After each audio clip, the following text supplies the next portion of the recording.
ভুয়া ওকালতনামায় ধর্ষণ চেষ্টা মামলার আসামি জামিনে বেরিয়ে গেলেও কিছুই জানে না বাদী ও আসামি পক্ষের আইনজীবী। তারা বলছেন টাকা দিয়ে এই জামিন। তবে বিষয়টি নজরে আনার পর আবিদ নামে ওই আসামির বিরুদ্ধে গ্রেপ্তারি পরোয়ানা জারি করে ঢাকার নারী ও শিশু নির্যাতন দমন ট্রাইব্যুনাল ৩। ভুক্তভোগীর স্বজনদের অভিযোগ, জামিনে বেরিয়ে এখন মামলা তুলে নিতে হুমকি দিচ্ছে আবিদ। 7 মাস আগে 5 বছরের শিশুকে ধর্ষণ চেষ্টা মামলায় গ্রেফতার করা হয় আবিদ নামের একজনকে। তার আইনজীবীর দাবি, একাধিক ধর্ষণ মামলা আছে আবিদের বিরুদ্ধে। তবে আসামি জামিনে বেরিয়ে গেলেও কিছু জানেন না এই আইনজীবী।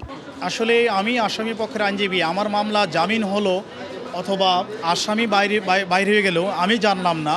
আসামিকে ফোন করলাম যে আসলে তুমি কিভাবে বাইরে হইলা, তো সে বললো যে আসলে এমন অনেক দরবেশ আসলে এই ইয়েতে নারী শিশু 3-এর সামনে ঘোরাফেরা করে যাদেরকে সকালে টাকা দিয়েছে, বিকালে জামিন হয়েছে। গত 5ই মে ঢাকার নারী ও শিশু নির্যাতন দমন ট্রাইব্যুনাল 3-এ আবিদের পক্ষে আইনজীবী না হয়েও জামিননামা দাখিল করেন স্নিগ্ধা রানী দীপ্তি নামে একজন।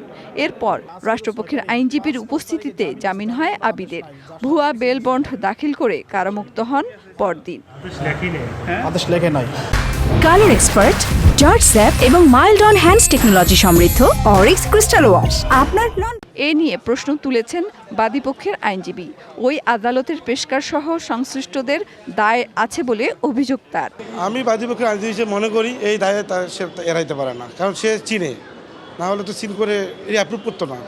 অবশ্যই চিনে, আমি এই দায় সে কোনোভাবে এড়াইতে পারে না। যে ভুয়া জামিনের ক্ষেত্রে যে এই রাষ্ট্রপক্ষ যে সিন করে যে পিটিশনটি, এই পিটিশনটি কোনোভাবে সে দায় এড়াইতে পারে না। তবে অভিযোগ অস্বীকার করেছেন সংশ্লিষ্ট ট্রাইব্যুনালের বেঞ্চ সহকারী। আমার ভিউ মতে এখন পর্যন্ত এটা হয়ে গেছে কাটতি। আমাদের স্যারও অনেস্ট, 100% অনেস্ট। আমি 17 বছর সার্ভিস লাইফে এই যে 2 নম্বরে এনারা প্র্যাকটিস করে আসে, কন্টিনিউ আসে, বলতে পারবে কারোর সাথে কোনো অর্থনৈতিক লেনদেন বা এগুলো থেকে বিরত থাকে। এ নিয়ে স্নিগ্ধা রানী দীপ্তি ক্যামেরার সামনে কথা বলতে রাজি না হলেও অস্বীকার করেন জামিননামা দাখিলের বিষয়টি। এদিকে জামিনে বেরিয়ে ভুক্তভোগীর স্বজনদের মামলা তুলে নিতে হুমকি দেওয়ার অভিযোগ উঠেছে আবিদের বিরুদ্ধে। ও আমাদের এলাকায় তদন্ত করলে এটা পাবে। ইভেন আমার কাছে প্রমাণও আছে, আমার আইনের কাছে সেই প্রমাণগুলো দেওয়া আছে। সে একাধিক 4-5টা রেপ কেসের মামলার আসামি, ইভেন সে একজন হ্যাকার। ন্যায় বিচার নিশ্চিতে জামিন বাণিজ্য বন্ধে যথাযথ পদক্ষেপ চান বিচার প্রার্থী ও আইনজীবীরা। মেহের মনি, ডিবিসি নিউজ, ঢাকা।